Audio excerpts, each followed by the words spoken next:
It is 6 o'clock. I will call the meeting to order. Have you joined yet, Gary? I need another unit. So we won't get to anything that requires a vote. My computer here is slow. This meeting of the Ripon Area School District Board of Education has been properly noticed in accordance with the open meeting law and state statute 19.84 and related references. Our district vision, one of Wisconsin's finest school districts, fostering excellence for all through innovation.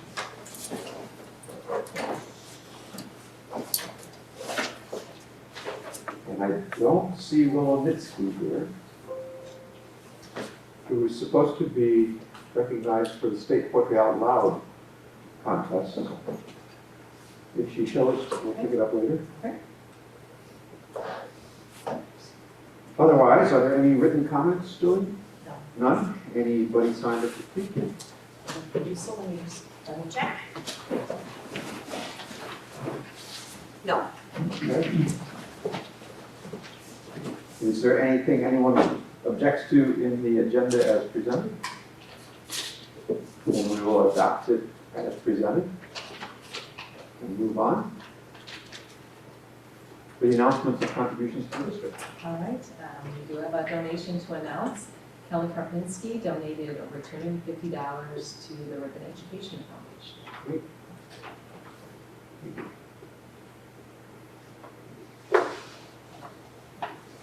And it's your turn. I'll introduce myself again. My name is Carly Kastenschmidt. I am president of RHS Student Council, and I'm happy to be back. As for updates for what's been going on at RHS, before we left for spring break, we had a very successful FFA week with lots of students getting involved and having fun. It's always good to see FFA incorporate the student body as much as possible. Student Council had a blood drive, which was also very successful, and it ran a lot smoother than our ones in the past. The physics class had their boat races on the Friday before spring break. It's always fun to see how well they do, and the whole student body kind of comes together to watch that. And then Student Council has been working further on revising our laws and rules that associate with student government. With the recent changes and opportunities for students, we encourage other clubs to do the same. And today, most spring sports had their first day of practice, so they're off to an exciting but still cold start. And lastly, the juniors have been doing a lot to review for the ACT that they will be taking on Wednesday. And that's kind of about it. With the week, there was a spring break, there wasn't much. Great. Thank you. Thank you. Any questions for Carly? How are the boat races? They were good. There was one that they stood up and then they jumped out, but then they got right back in and stood up again. Wow. So they did pretty good. Impressive. All right. You are welcome to stay or leave. I don't know what you have to do. Thank you. Thank you. So we will move into new business, and the first item is just an information item on the update on the nature-based playground project at Flower Park. Anybody have any questions about that for Tanya or Jonah? All right. They escaped. So the next is an action item. This is the new CAP chemistry course proposal for Ripon High School. Is there a motion? I move to approve the new CAP chemistry course proposal for the high school as presented. Okay. That was Gary and Nicole. Thank you. Any questions or discussion? Okay, so I have one. So to refresh my memory, CAP is through Oshkosh, correct?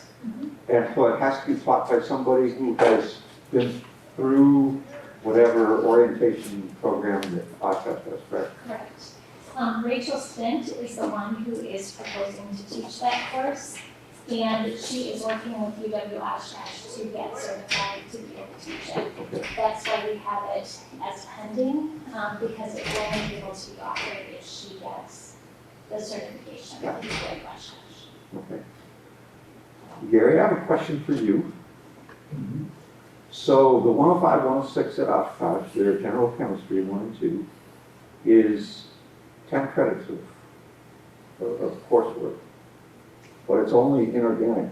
How does this compare with Ripon's 111, 112?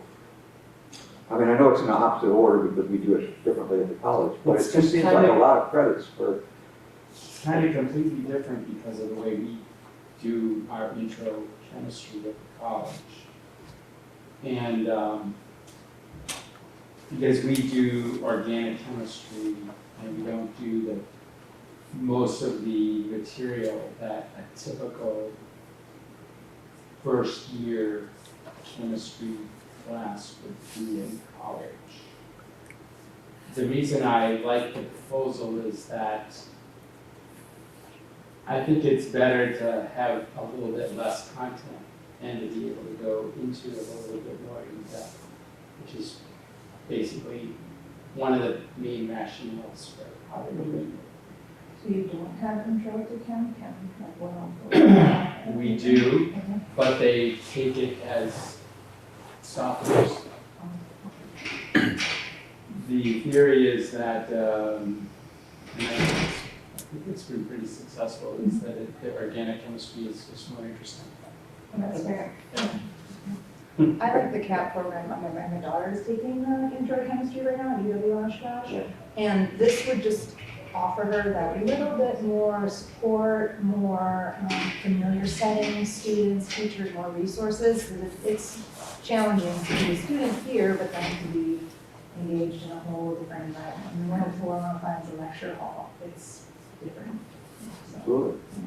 And as we noted in the proposal, students who wish to take the AP exam are still able to do so, and Rachel is willing to work with those students to provide that additional content from the units that would be included on the apps. And it's always, the AC exam is always harder anyway, isn't it offered really quite early in the spring? Yeah, well, it's usually I mean, compared to how long the semester is. April, Yeah, it is earlier. so they miss it a lot of time before they get it. Right. Okay, any other questions or discussion? yeah. You were gonna say something, Gary? or- It's a tough exam, either way. Well, yeah. AP and chem. Sorry. All right, I will call for the vote.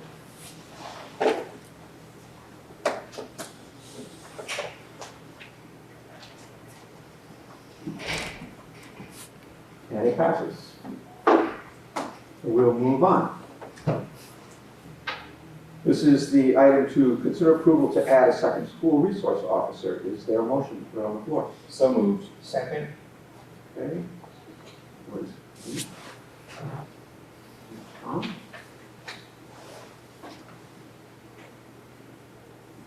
Any questions or discussion? I have a question just for the greater good.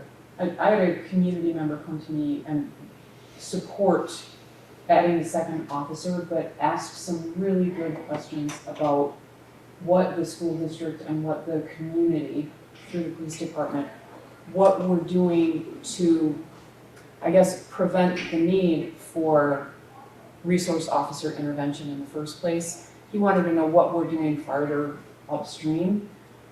So I think it would be helpful to spend just a couple of minutes talking about all of the support that goes into preventing the need for the kind of intervention that often takes place with a school resource officer, so that it doesn't get to that point, including some of the activities that the school resource officer does, in addition to some of the more law enforcement. I think that's a very valid point, and certainly the things that Lindsay does is a part of that, as well as all of the social emotional learning curriculum, all of our positive behavior support systems. There's so many things that we do, from our executive functioning, and I don't know, Becky, I see you nodding, feel free to come up to share. I think there's so many things that we're doing.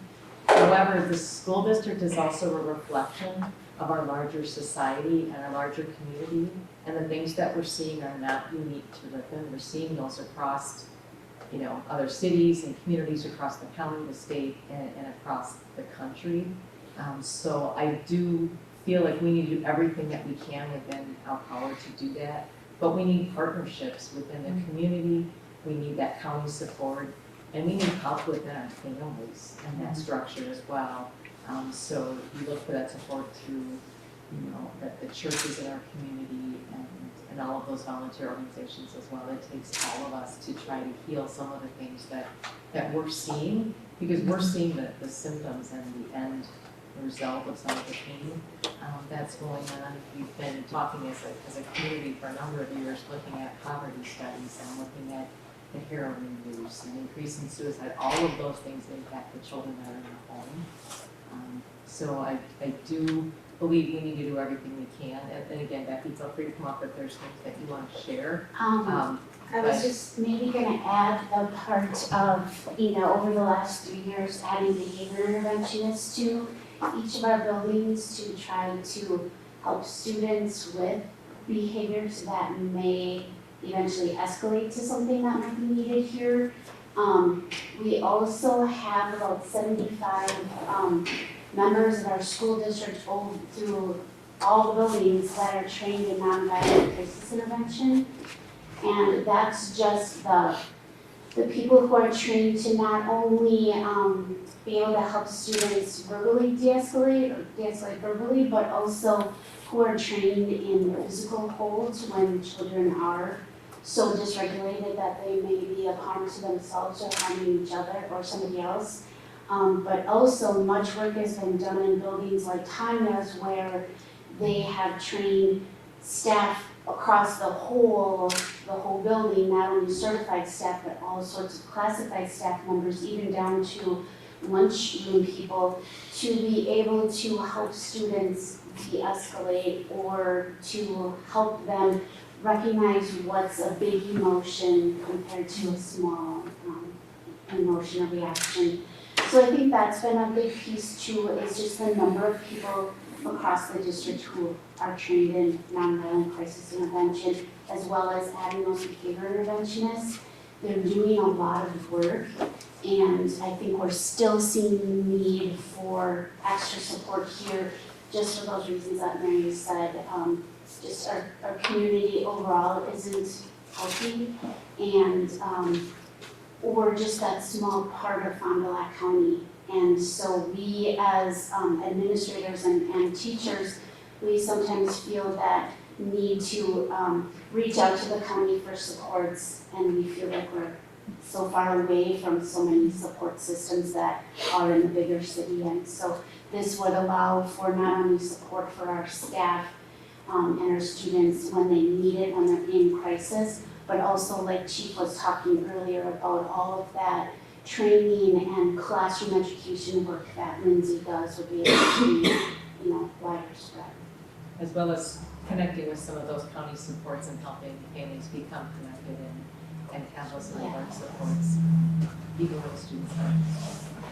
And I just think it's important for the community to Sure. understand this is one component of many, many different things that are being Yes. done, not just by the school district and the police department, but across Yes. the community. Yes. I mean, maybe as the community too, we have to kind of bend our mind around the idea that you guys are reshaping what the police department and what the role that you're doing actually looks like, right? So yes, you are trained in escalation, de-escalation, all those things, but when we were here last month and you were talking about the position, you are reaching out upstream. I mean, that is a huge component of the role. So to bring on another person and kind of move out of that traditional sense of what a police does and realize that I'm pretty proud of Ripon actually, because we're really responding to what's changing in such a larger scale. But even in our small town, we can see it and we're being proactive versus consistently reactive and defensive, because we do see that in other communities where they don't want to change. There is no evolution into the role, and then the problems continue or get exacerbated. So I think that to the community's point, we need to be open and I guess identify with the changing roles of what it is that a police officer does and what they are responsible for in our community and in our schools, and then support them in doing that. I do have a question for Chief Wallner and Officer Michaels. Since you came to us at the last meeting and then also spoke in front of City Council, have you had community members approach you or reach out and share any thoughts or concerns, and what have those been? Honestly, most of the people that have reached out to me have been positive feedback, like that would be so great. I'm sorry. Just make sure you're in the I right apologize. ears. The majority of the feedback that I've received has been positive, like, this is great. I've talked to other SROs, other officers in surrounding communities, and that's amazing, I can't believe you guys are talking about this is great. And just we talked a lot about, I know, mental health, but just the positive interactions with the kids, and with, honestly, with how busy I have been, some of those things get taken away, other things get taken away, and those are the things that, like Nicole was talking about, like, those are so important to me. Like, I love to go eat lunch with the kids, I love to play recess with the kids, go in the class and read a book. But sometimes I'm so tied up doing other things that I'm unable to do that. So I think having a second position would just allow those opportunities to expand and to build those positive relationships. Okay. But that's been the majority. I mean, some people have questions and ask about different things, but most of people that reach out to me is from. Okay, and I'm just curious, in your conversations too with other SROs, do you know of any other districts that are Ripon size that have a second SRO?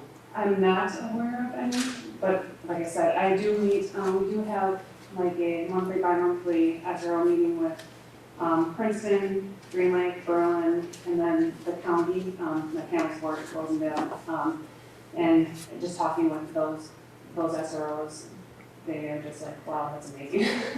That's a great, I'd be so happy for you if that happens, so. Okay, thank It's you. only fair to point out, I think we're the second largest city in Donald County. True. Sure. Yeah, just a couple of other comments. I would reiterate what Officer Michael said. I think the conversations I've had with people in the community have been very in favor of moving forward. I think it's a great compliment to the working relationship that we have with the district across the board for the community. Because we're getting those interactions. We put something on Facebook about our interaction, with the community, or I put on School Resource Officer Day, it gets, a ton of recognition and support for what she does, and it speaks a lot of her, but it also speaks, I think, to the relationship of the district and our agency. And to what Nicole was saying, so many law enforcement, and we see this across the board with your district, whether it's, the active threat response, the reunification stuff that we did. This district has always been a leader in this, not just in this county, but this area of the state when it comes to these issues. And we've taken the position that we would rather get in front of these things and see what we can do to help with that, rather than playing the reactive role that so many agencies and so many communities end up doing, because they get into those troubles and they have issues. So we believe that this is, part of that continuing proactive relationship building with the community, with us, with the district, and all the conversations I've had have been very respectful and good in reference to that. I think the comments by the council when I presented to them after I met with you last time was pretty receptive to the plan. They had some good comments after that. So I think, that's the reaction I would see. Okay, great. One thing I will just mention, I don't think we talked about it when I was here last time, just remember too that there is that reevaluation program that was documented in there, that we relook at the program for the 25-26 school year to make sure we're doing, how we're doing, how we're progressing, the input from the district, as well as us to see, how things are moving. And I think that's so important. I brought this up more maybe at the council meeting than I did with you folks, but it's so important the way that, whether it's we're talking about budgets, or we're talking about planning, or we're talking about the better welfare of our community, to develop these partnerships. And there's so many times that we're unable to go forward with things, whether it's your agency or mine, because of those constraints. We have to do more as we move forward throughout the community of having those cooperative plans and moving forward and working together on things. That's just the way that we have to move forward. If we're isolated from each other, we're not gonna accomplish the same things that we can together. And I think this is a definite program that illustrates that throughout the community. Okay? Thank you. Thank you. Any other discussion? Seeing none, I'll call for a vote.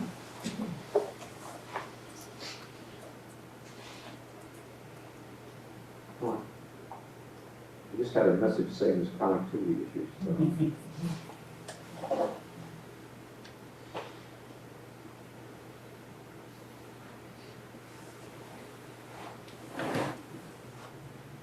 I don't think it's gonna.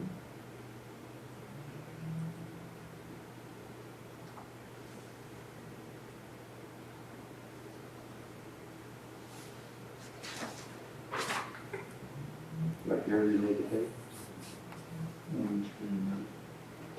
You did it.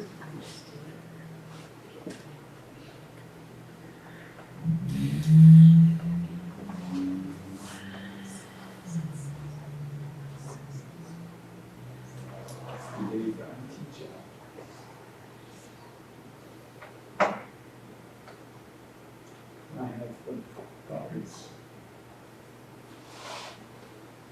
It's not letting me see. So I just refreshed and then joined the meeting. Me too. Clicked on the date. There we go. I have buttons. Do you guys have buttons? Oh, there we go.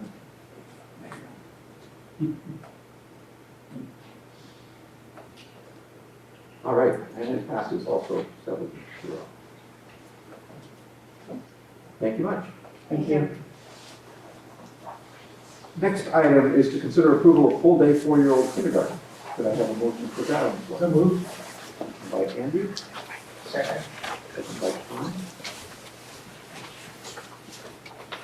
Any discussion? So my understanding that this is really gonna be revenue neutral, at least for the first year, is that what we think? I think in the first year, it'll actually, Jonah, would you come? You did think you were gonna skip every time. I think in the first year, it's actually gonna cost more. It'll have a negative, financial, cost, but after the first year, I think it's gonna be a positive thing for the district because you're adding resident students. And you're adding, we expect, 17 to 19 students that you're adding, so that's significant, new revenue. But the thing in the first year is that, when you're adding those 19 students and you're losing 25, if we just lost 25 students, we would get more revenue from the declining enrollment exemptions. Oh. And so in a short term, you would get more revenue by losing more students. But in the long term, students are what give us revenue. So we want to do things that help us add students, obviously rather than lose them. But in the short term, in 1 year, we'd be better off financially to lose 25 students. So, So we either need to gain more, to keep from losing money in the first year. Yeah. so it's a kind of weird thing, but we will get some more revenue because we have those additional students, those 19 students in the first year from per pupil categorical state aid, because that's just based on the number, that's just based on your number there that you have for your 3-year rolling average. And the 3-year rolling average will go up because we're adding these students. But the 3-year rolling average, also there's an exemption that allows us to levy more than the number of students that we have because of declining enrollment. And that exemption would be higher if we had a larger decrease in the number of our students. So that exemption is going to be a smaller amount of revenue that we can levy, but that's just in 1 year that you can levy that, So long-term, adding students benefits you, but in 1 year, we'll actually receive a little bit less revenue because we have those additional students, so. But I think long-term, if you look at it long-term, it should be neutral, the financial impact of it, and then we think that there are educational benefits of having a full day kindergarten and also benefits in the community too by offering full day 4-year-old kindergarten so they don't need to use daycare and they should, save money on that and so on, so. Other questions? Other discussion? All right, I'll call for a vote.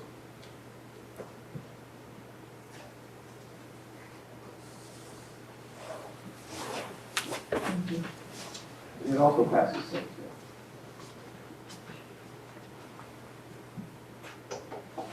We now have, consider approval of the summer school classified staff personal day recommendation. Is there a motion to put that on the floor? So moved. Second. Motion by Nicole. Second by Gary. Discussion. Anything, anybody has questions about I think we talked about this pretty in depth last month? Mhm. All right. Call for the vote.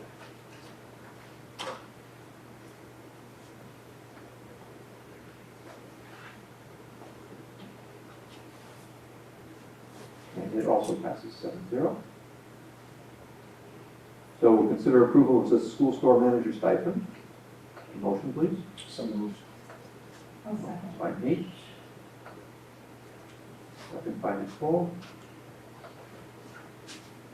This one we also talked about fairly extensively. Is there any discussion? Seeing none. You may vote.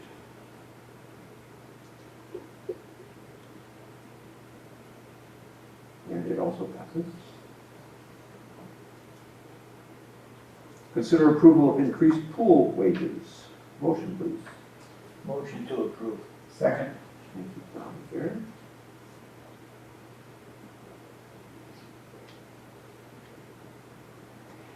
Any discussion? It's pretty clear if we want workers, we have to take Yeah, you talked about this and that's exactly right. call for the vote.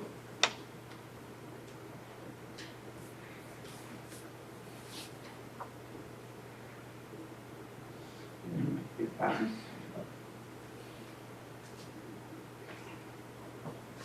And now we have first reading of recommended bylaws and policy revisions from Neola.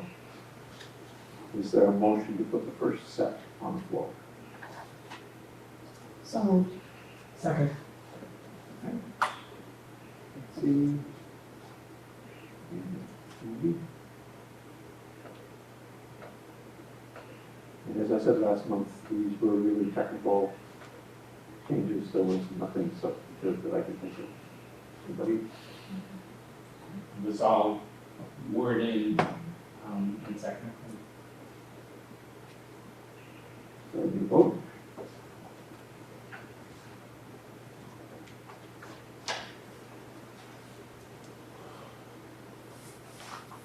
And the first two passes, and of course we get a second reading, so you'll have another chance if you change your mind. So we now have another set. Motion to put these on the floor. So moved. Second. Cole. Carried. I will call for the vote.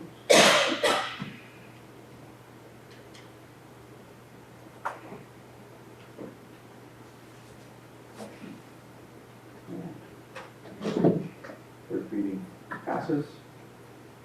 And we have another set. Motion, please. So moved.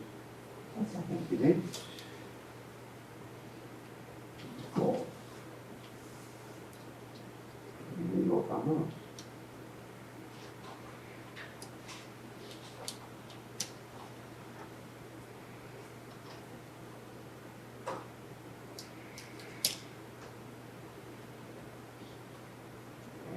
Pass.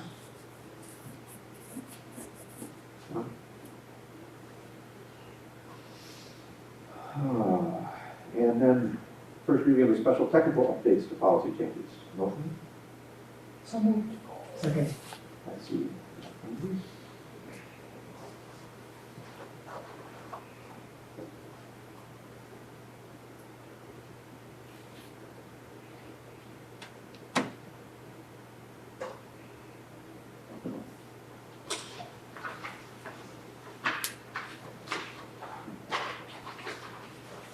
And those pass as well. Taking us to motion to approve hiring professional staff. The hiring of McKenna Glover at Marie Park, is there a motion to approve? Motion to approve. Second. Is that Tom or is that me?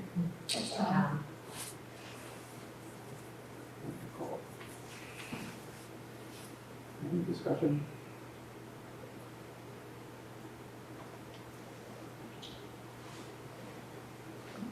You're fortunate that we can hire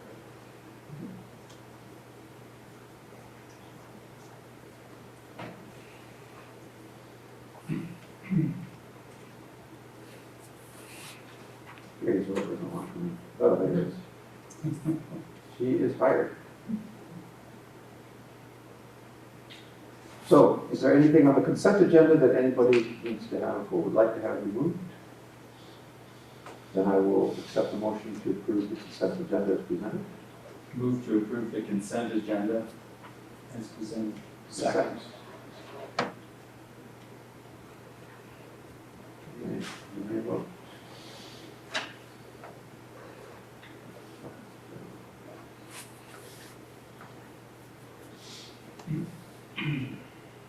Consent agenda is approved. And now we have possible upcoming action items, and the first one is the discussion of a supervision stipend for the reading corps. Anybody have any questions, comments? Sounds like a great program. This is fairly new, right? So This year, right, for us, it's been this year. Yes, we just partnered last summer to put it into place for this school year. And the benefit has really been for our kindergarten students who typically, Could you go over Sure. some of the things? sorry, We value what you're saying. I know. but you're here. I Thank blame you. spring break. The value has really been for our kindergarten students who typically, especially first semester, do not receive support through Title I services just because they are so new to school. And our priority has really been to provide intervention for our first and second grade students through our Title I program. So the Reading Corps partnership has really provided an opportunity to really focus on those kindergarten students. And the hope is that when those kindergartners then move to first and second grade, they won't need as much support. So we are really excited about the partnership, but it definitely is taking up a lot of our time with Jill Pullman-Becker and Tammy Fox right now, just kind of overseeing that, which is why we're bringing this request to the board. So, thank you for considering. It's been great for our kids. So, any questions? So, I'm sorry, the money to pay the tutors is coming from the feds, Correct. but there's additional time needed for the supervisors, and this stipend is there to recognize that. Correct, right. Without having to take away them from their assigned responsibilities during the school day, working with kids and teachers. Thank you. You're welcome. And some of those hours too are in the summer, in the very. Correct, in preparation before for school the year upcoming starts. school year. Mhm. That will return next month. And the next item is to consider, shouldn't actually be an action item, should it? Or is it? Oh, Out of place one way or another. it should not have been an action meeting. This is just info. It is Yeah, info. okay. So this one's just an information item. Same thing with the policy form. Next one, right. This is the preliminary budget for 2023-2024. Anybody have, you just saw it, right? We just got the stuff. So anybody have any questions for Jonah about this? He's hoping you don't have any. He's ready. Well, it's actually maybe getting. It's okay, come on, come and talk about it. Maybe just to talk a little bit about what the numbers are looking like. So the memo kind of explains everything as far as kind of just in broad strokes. What we're talking about. We still are relying a lot on our own projections because we don't know what the state legislature and the governor are actually going to do.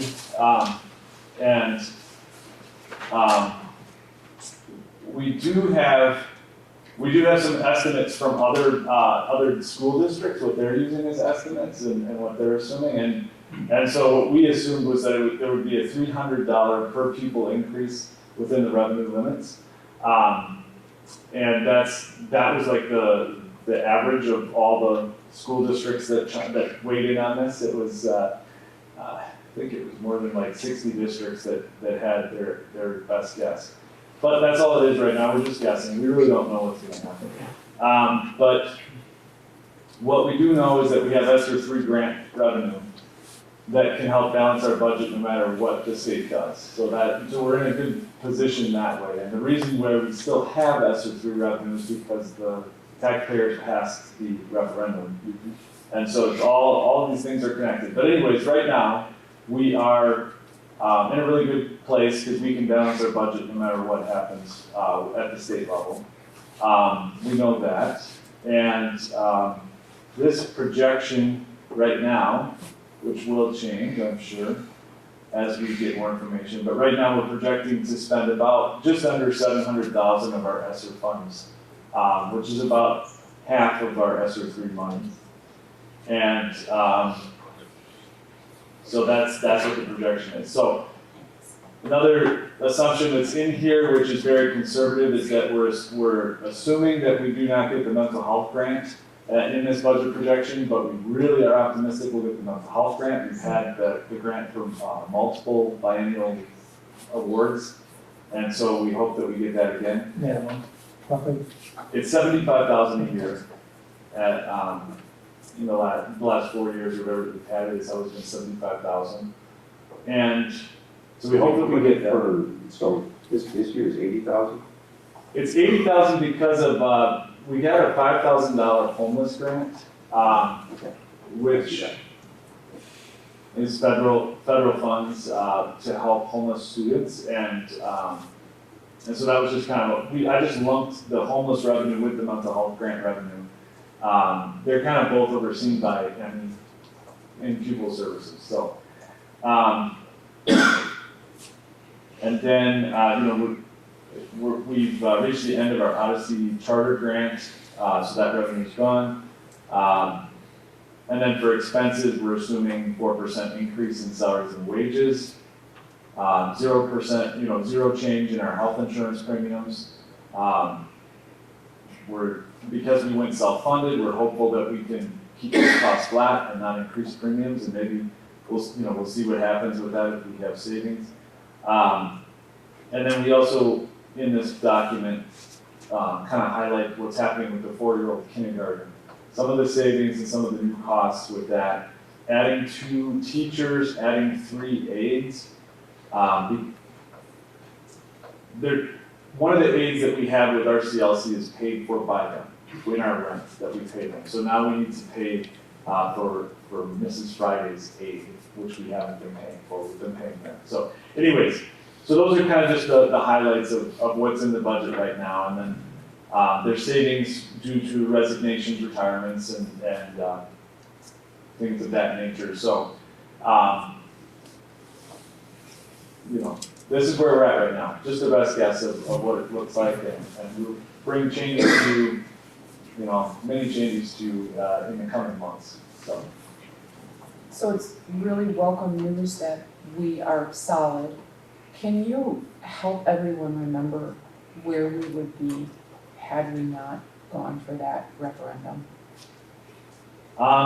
It's about a $1.3 million difference that we would have had to probably cut that amount from our budget for this coming school year, which would be huge. And so that, yeah, so it's about 1.3 million that we thought we would have to cut because we would not only have not had that 850,000, but we wouldn't have any of the ESSER funds. So now we have 850,000 for next year, plus we have the ESSER funds that we were able to carry over. And so that combination, kind of gives us, roughly 1.3 million that would have had to otherwise be cut. So yeah, it would have been a lot of different conversation. So, yeah. All right, thank you, John. Anybody else? All right. Good. And there's a third item, purchasing policy change. You might as well stay. So it would just be, the idea is to, currently, anything for 10,000 or more has to come to the school board. This would push it to 20,000, though there would still be free bids for purchases for 10,000. So, anybody have any questions? I have one. How many times do you come to us with something between $10,000 and $20,000 and ask for approval? Because I don't remember it. I don't know how often it is. I know that it happens. I know that we. I had suggested a higher amount, and I think John was really conservative. So maybe at some point, if we feel like it needs to be higher. Again, it's that we want to make sure we have that authentic process, but want to make sure that that our team's able to move forward and obtain the things that they need. I guess my question is, it doesn't seem to me that this is really a new thing, because I can't remember you said it. 10,000 seems to be plenty big enough for you guys to buy what you need to buy.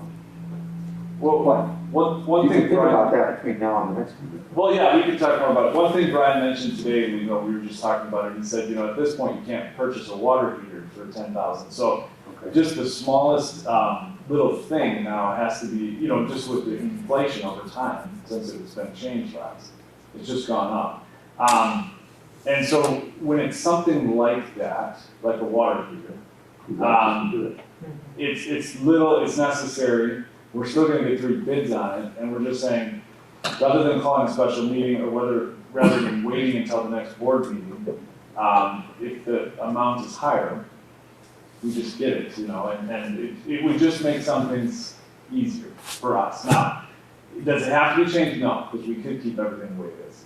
But it's just something that we've thought of more and more, I guess, over the last couple of years as prices have increased. It's just our dollar amount hasn't increased. So It's probably many of the same things that 10 years ago at 10,000, you would have been able to move forward with, but then over time, more things fall. Well, I guess my only request is, before it comes to us, I just like more context. I understand the theory behind it, but I don't really have any context that says why this is an important change and should be made. And maybe it doesn't matter to me, or I haven't decided that yet, but it just, I'd like to see, I guess what I'd like to know is what kind of things are we buying that are in that range from 10,000 to 20,000 where this would actually make a difference. okay, yes, we could easily do. So. Well, and I have thought that sometimes when, you propose things to us, like, well, you've obviously done the research, we trust that you're doing the research and taking the appropriate bids and steps. But I think sometimes I forget that the information is not only for us, right, it's for the community at large too, to monitor our fiscal responsibility and make sure that we're thoroughly vetting all the things that we're doing and the large purchases that we're making. So I guess I would just say we should probably keep that in the back of our minds, that the conversation that we might have here is not only just for us.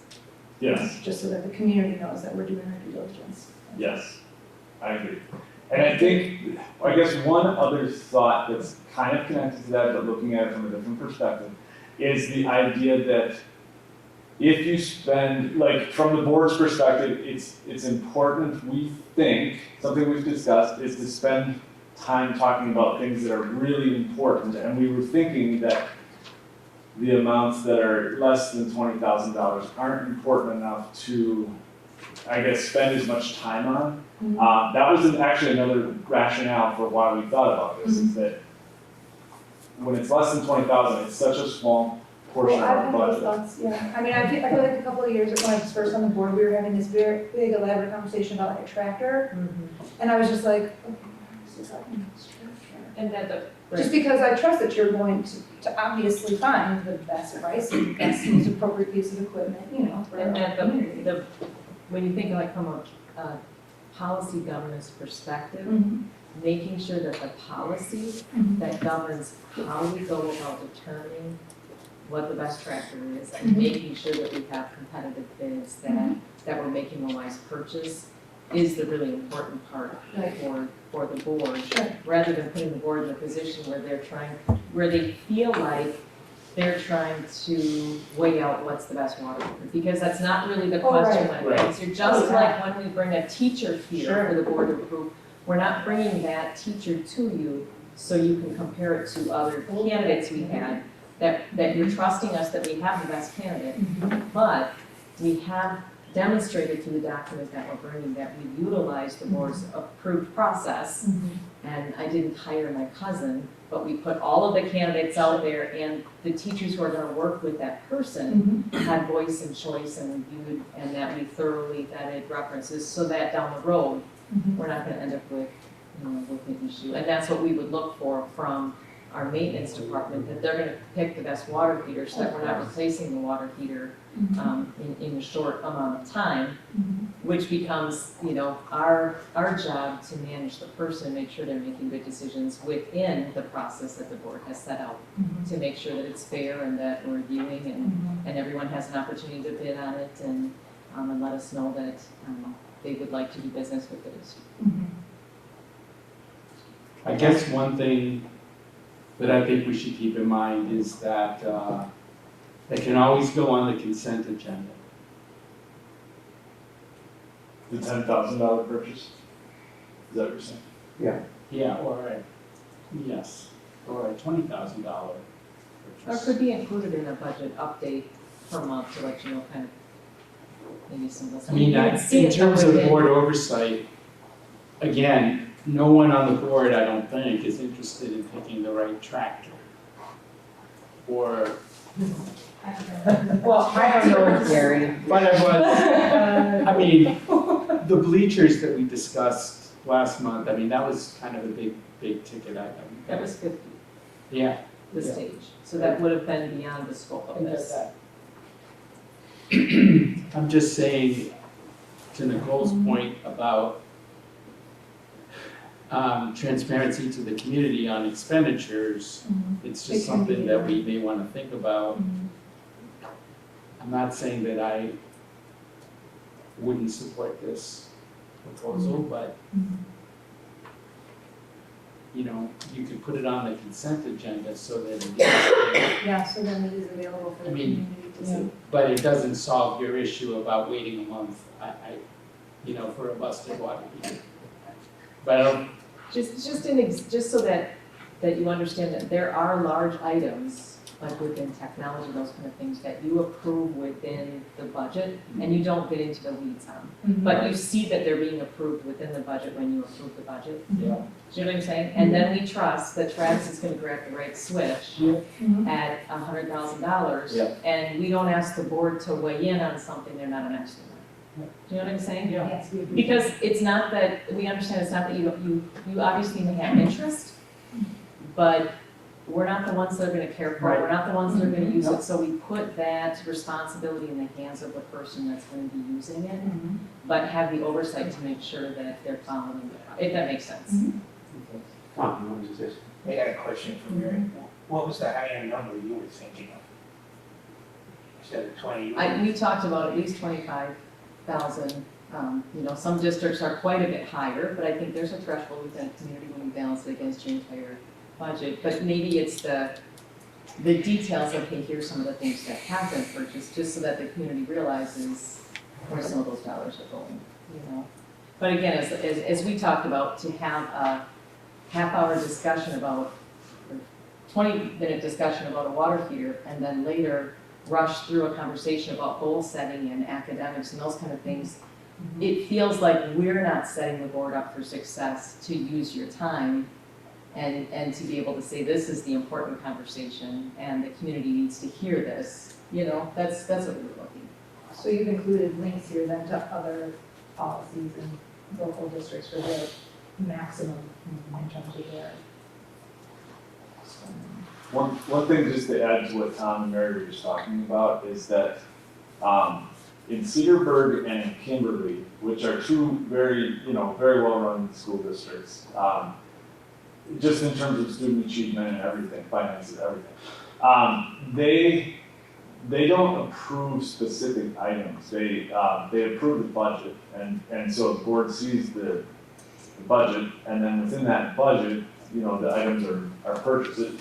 The board would approve something if they had to exceed the budget, and the board would be involved in really big items like the new field turf and things like that. But within the budget, they talk about it at the beginning of the year. These are the plans, these are the goals for the big projects. The board gets involved in it then and approves the larger budget. And then the board doesn't spend as much time, I guess, on we're gonna purchase this tractor or whatever.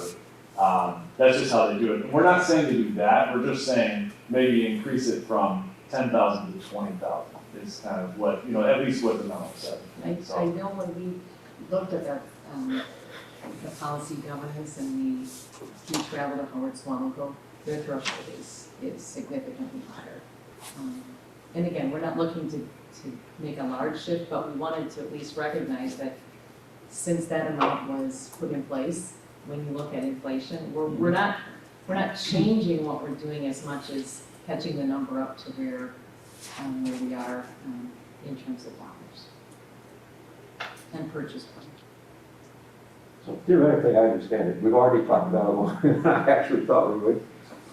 But inflation we haven't doubled prices, so we're not exactly catching up to inflation. All right, we'll move on. Superintendent reports. Just a reminder to everyone as we move forward here over the course of the next number of months that we are looking at a biennial budget being developed and approved at the state level for 23 through 25. And Governor Evers has his proposal out, and the Joint Finance Committee is going to be moving into a series of hearings over the next month or so. So there'll be more updates on kind of what's moving forward.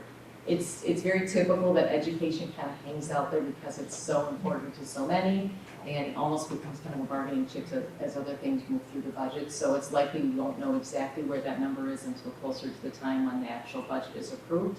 But it's something that's important to just kind of be looking at, watching, see what's in the proposal, and be aware of some of the conversation and discussion that's available. And then, we reach out to connect with our legislators, answer questions that they may have, and then we're able to put context around this is what it looks like for Ripon.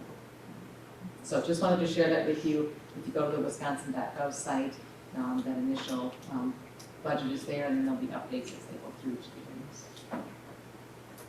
Those are day-long hearings if anyone is interested in something. And it's interesting to see the process at the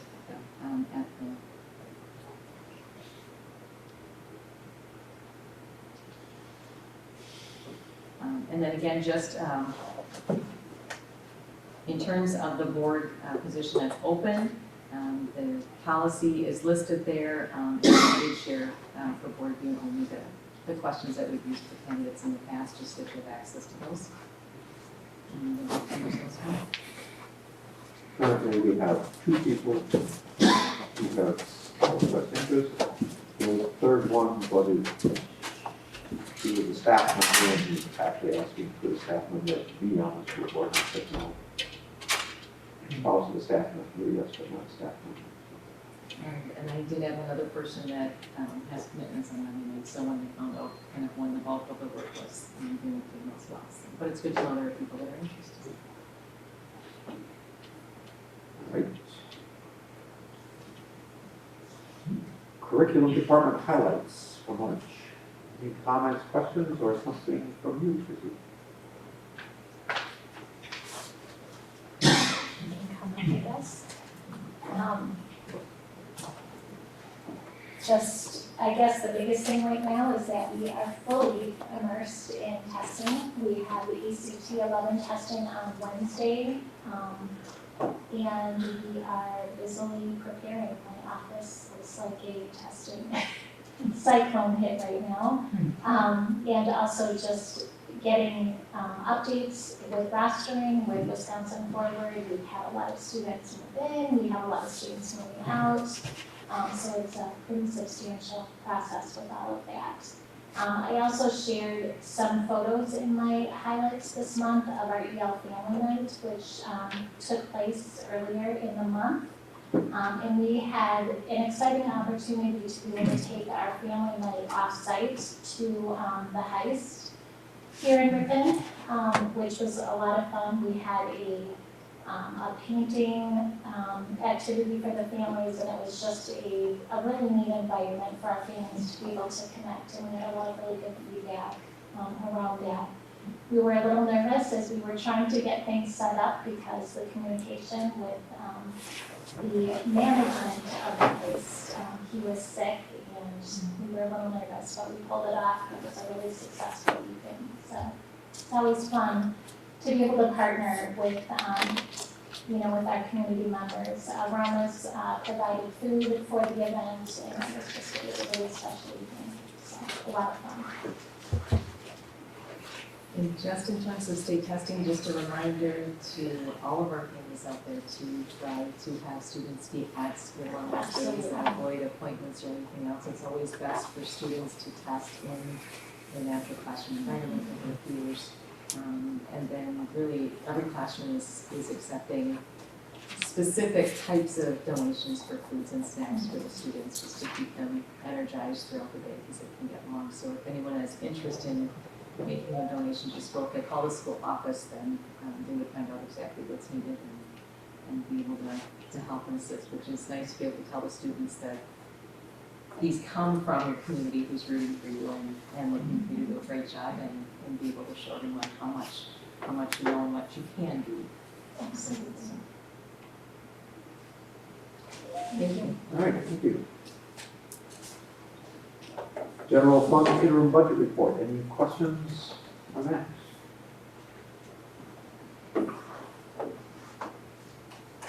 None? Interim budget report, food service. Things are looking positive. Questions there? We might actually, do you think there's actually a chance that we'll balance the food budget after all? Yeah, but I'm gonna mention one little side note. Yeah, so we are trending toward having a balanced budget in the food service, but one thing that we're gonna probably talk about next month is we need to spend down our food service fund balance just a little bit because during COVID we've been able to accumulate a lot. And so we don't have any plans right now, but we do need to spend down our fund balance in food service. And so I think the fund balance is over 400,000 right now, and it's just because of the pandemic funding that we've received. So we need to do some capital we're thinking tentatively about doing some capital projects in the kitchens, like especially at Murray Park and Barlow. Where we have these old kitchens, some of the equipment probably needs to be upgraded, and kind of taking that approach that we have this one-time funds from the federal government that we need to spend. And so just a tentative thought at this point, nothing at all is even on paper, but it's just thoughts that we've discussed. So. And right now we're spending it down by, and we're not spending it down. We're on track right now to grow again, the food service fund balance. Even though we're paying for meals for kids right now, or?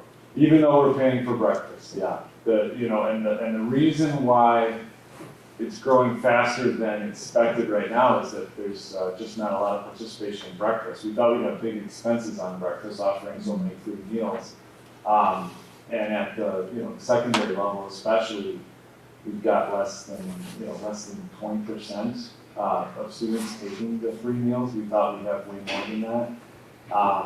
So anyways, And it's not like, we just have to get the food close to where they walk by, for whatever reasons. Okay. Thank you. So we have the various school board highlights. Any comments about those? Public hearing. Request. Love to see all the photos and love to see the music in our schools events.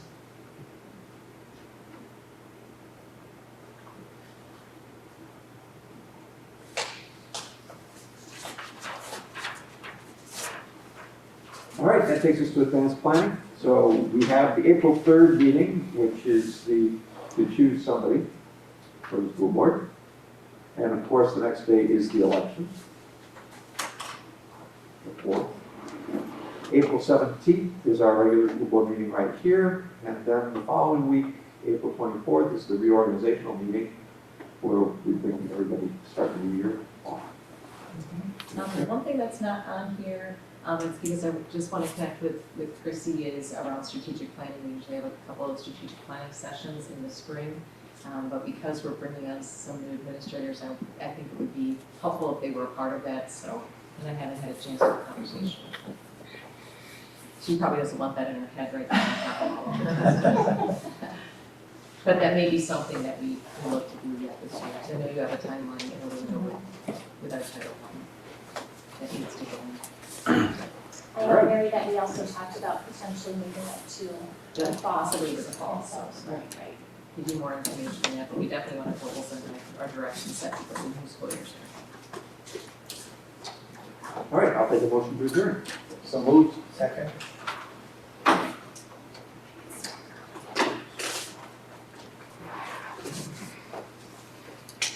Please vote.